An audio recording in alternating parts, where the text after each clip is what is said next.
आपके एग्ज़ाम में almost 10 to 12 days अब रह गए हैं, तो आपका CUT PG COQP 11 के लिए क्या रिविजन शेड्यूल रहना चाहिए अगर अभी तक रिविजन नहीं स्टार्ट करी है। देखो यार, you might fall in any of these categories, ठीक है ना। अगर आप प्रिपरेशन कर रहे हो, आप एक एस्पिरेंट हो, तो या तो आपका पूरा सिलेबस ऑलमोस्ट हो चुका है ना, होल सिलेबस आपका हो चुका है, ठीक है ना। तो ऑब्वियसली आपको इस टाइम पे मॉक्स अटेम्प्ट करने चाहिए, उनको एनालाइज करना चाहिए और साथ ही साथ में रिविजन करना चाहिए और अपने वीक टॉपिक्स को स्ट्रॉन्ग बनाने पे काम करना चाहिए, ठीक है ना। अगर आपका कुछ सिलेबस हो गया है, कुछ सिलेबस नहीं हुआ है, तो आप अपना जो सिलेबस हो गया है, ठीक है ना, 50-50 या जो भी आपका है, कुछ रहता है, कुछ कर लिया वाली कैटेगरी हो, तो फिर आपको जो हो गया है उसकी रिविजन करनी चाहिए, ठीक है ना।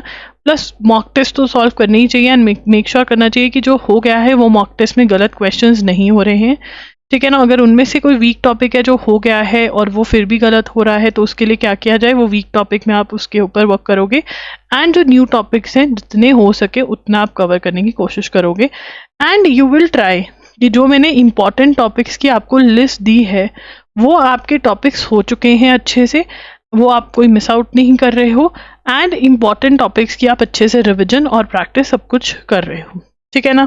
तो ये आपका एंड डे तक चलेगा। रिवीजन शेड्यूल, अगर आप रिवीजन वाले उस पर आ गए हो और आपको सारा रिवाइज करना और शेड्यूल चाहिए, तो आपके कुछ स्लॉट्स ऐसे आप अपने दिन को डिवाइड कर सकते हो एंड आप सबसे पहले अपना मॉक टेस्ट को अटेम्प्ट करें। मॉक टेस्ट अटेम्प्ट करके उसको एनालाइज करना इज़ वेरी वेरी इंपॉर्टेंट। इन सब पे मैंने वीडियोस ऑलरेडी करी हुई हैं यूट्यूब चैनल पर। मॉक टेस्ट आप loggery.in पर सभी मॉक टेस्ट अवेलेबल हैं, उसके लिए आप इनरोल कर सकते हैं। अभी भी मॉक टेस्ट के लिए इनरोल कर उसकी प्रैक्टिस करना बहुत ज़रूरी है। मॉक टेस्ट के लिए देखिए, इनरोल जो आप करेंगे, ठीक है ना, ये हम इंपॉर्टेंट टॉपिक्स बाद में डिस्कस करेंगे।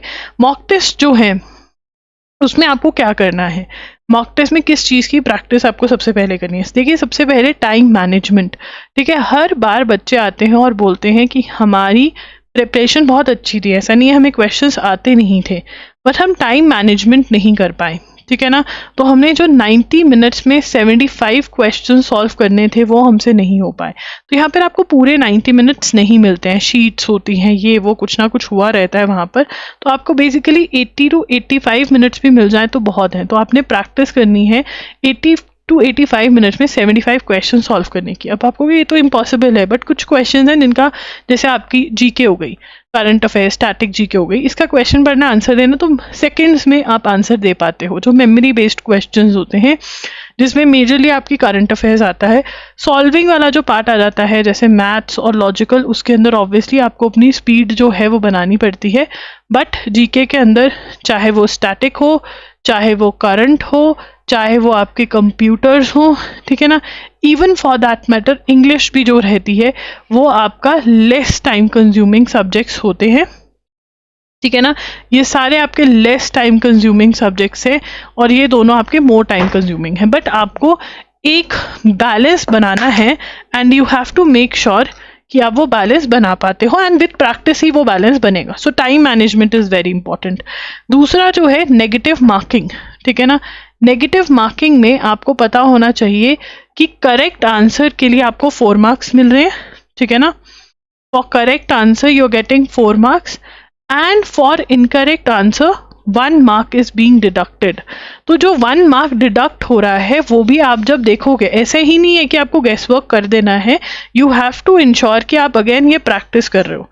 अब यहाँ पर हाउ टू गेस, अगर हम ये देखें कि गेस कैसे करना है, ठीक है ना, तो हाउ टू गेस में यू हैव टू इंश्योर कि जो मैंने आपको सिखाया है कि आप 2 राउंड्स में पेपर को अटेम्प्ट कर रहे हैं, ठीक है ना। पहले राउंड में यू आर अटेम्प्टिंग 100% वाले क्वेश्चंस, मतलब आपको जो अच्छे से आते हैं, और दूसरे राउंड में आप वो क्वेश्चंस अटेम्प्ट कर रहे हैं जिसमें 50-50 है, मतलब जिसमें ऑप्शंस 2 ऑप्शंस रिमूव हो रहे हैं, 2 ऑप्शंस आप रिमूव कर पा रहे हो, ठीक है। और आपने जो भी लॉन्ग क्वेश्चंस है, ऐसा लग रहा था कि यार बहुत टाइम कंज्यूम कर रहे हैं, फर्स्ट में आपको अगर कोई टाइम कंज्यूम लगे उसको छोड़ के अगले पे आ जाओ, क्योंकि जानबूझ के डाले गए हैं क्वेश्चंस आपका टाइम वेस्ट करवाने के लिए कि आपको जो आते हुए क्वेश्चंस है उसके लिए कम टाइम रहे।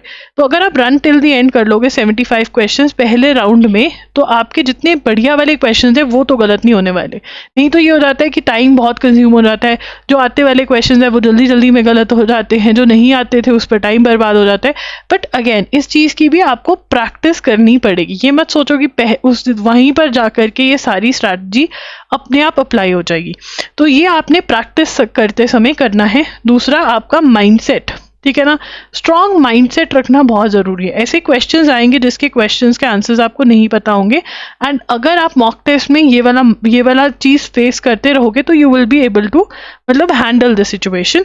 ऑब्वियसली आप यहाँ पर अगर ज़्यादा ही डर लगता है तो एफर्मेशंस एंड जो मोटिवेशन मैंने डाली हुई है, आपको मॉक टेस्ट के साथ ये कोर्स प्रोवाइड किया गया है बिल्कुल फ्री ऑफ कॉस्ट।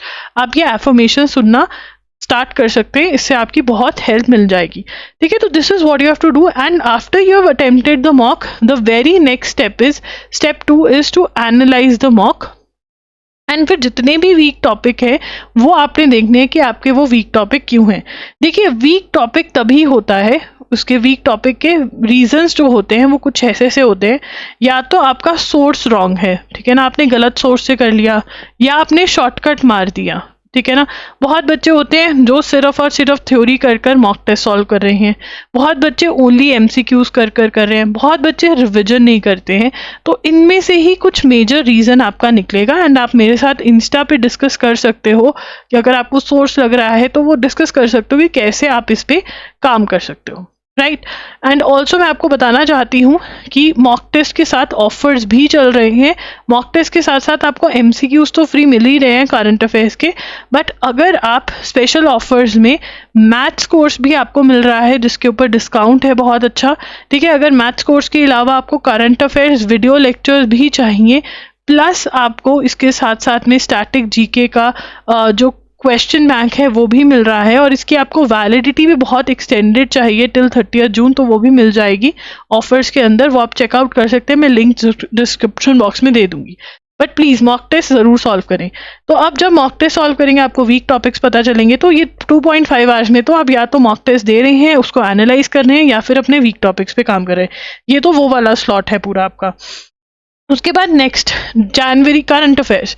देखिए करंट अफेयर्स आप अपने जितने भी नोट्स आपने बनाए हैं उनको रिवाइज करिए, स्टैटिक जीके जो है क्वेश्चन पढ़िए और उसके बाद आंसर बोलिए फटाफट से। एंड अब क्या है, जो भी आप रिवाइज करें, आपको पता है ये लास्ट 7 डेज में डिवाइड कर लीजिए, जो 12 डेज हैं, जो 7 डेज है ना, इसके अंदर तो आपने एक बार कर लिया, बट उसके बाद के जो थोड़े दिन आपके पास पड़े हैं, 5 डेज जो लगभग पढ़े हैं, इसके अंदर आप सिर्फ वही चीज़ें रिवाइज कर पाएंगे जो आपने मार्क कर रखी हैं, ठीक है ना। ज़्यादा आपके पास टाइम नहीं होगा, तो अपना स्ट्रैटेजी के क्वेश्चन आंसर पढ़िए, जो क्वेश्चन गलत जा रहा है उसको मार्क कर लीजिए कि एंड में सिर्फ यही रिवाइज होगा, ठीक है ना। और जो मैथ्स है उसके फॉर्मूलाज, ठीक है ना, एग्जाम्पल्स जो हैं ज़रूर सॉल्व कर लिए। एक्सरसाइज में से कुछ चोजन क्वेश्चन पर्टिकुलर आप ज़रूर सॉल्व करें 30 डेज वंडर बाय एस चंद में से, ठीक है। लॉजिकल का भी आप ऐसे ही रिविजन जो है अपना करिए, और करंट अफेयर्स में एक्टिव रिकॉलिंग कर आप अपनी रिविजन जो है वो कर सकते हैं, ठीक है। एक्टिव रिकॉलिंग क्या है, हेडिंग पढ़िए अपने नोट्स की, हेडिंग के जितने भी पॉइंटर्स आपको याद हैं वो बोल दीजिए, जो भूल गए हैं उसको पढ़ लीजिए। एक्टिव रिकॉलिंग ही इस टाइम पर ज़्यादा हेल्प आपको करेगी। एक्टिव रिकॉलिंग आप कर चुके हैं तो आप एमसीक्यूज जितने आपको प्रोवाइड करे गए हैं मंथली मॉक टेस्ट के साथ, उनके साथ भी आप अपनी रिविजन जो है वो कर सकते हैं, ठीक है ना। तो ये सारी चीज़ें हैं जो आपको करनी है, ये रिविजन का आपका शेड्यूल रहेगा मेजरली, ठीक है ना। तो आप बड़े आराम से रिविजन जो है वो कर सकते हैं, very easily you can revise. तो यहाँ पे गलती हो गई, यहाँ पे मैं भी कहूँगी क्या हो रहा है, 4th से लेकर 6 मार्च तक, ठीक है ना। तो आपको 7th का दिन ऐसे ही है आपके पास, ठीक है ना। तो ये आपका शेड्यूल जो है वो बनेगा। ओके, कौन कौन ये शेड्यूल फॉलो करने वाला है कमेंट्स में ज़रूर बताना। Do enrol for the mock test, अगर अभी तक नहीं किया है ज़रूर मॉक टेस्ट के लिए एनरोल करें। बहुत बच्चों को मैथ्स में प्रॉब्लम आ रही है तो वो हमारा कोर्स खरीद सकते हैं, जो 30 days wonder best by S Chand को ही अपना बेस लेकर चलता है, एंड बहुत अफोर्डेबल प्राइसेस में आपको ये मिल रहा है। तो यस, ये भी आप कर सकते हैं, सभी लिंक्स डिस्क्रिप्शन बॉक्स में होंगे, do check that out. Thank you for watching the video, do subscribe to Loggery for more such videos and for more updates related to law entrance exam, for law students and for legal exams जो आपके law के बाद होते हैं, उन सब की आपको यहाँ पर डिटेल्स और प्रिपरेशन कैसे करनी है और अपडेट्स मिलेंगी। Thank you for watching, bye bye and take care.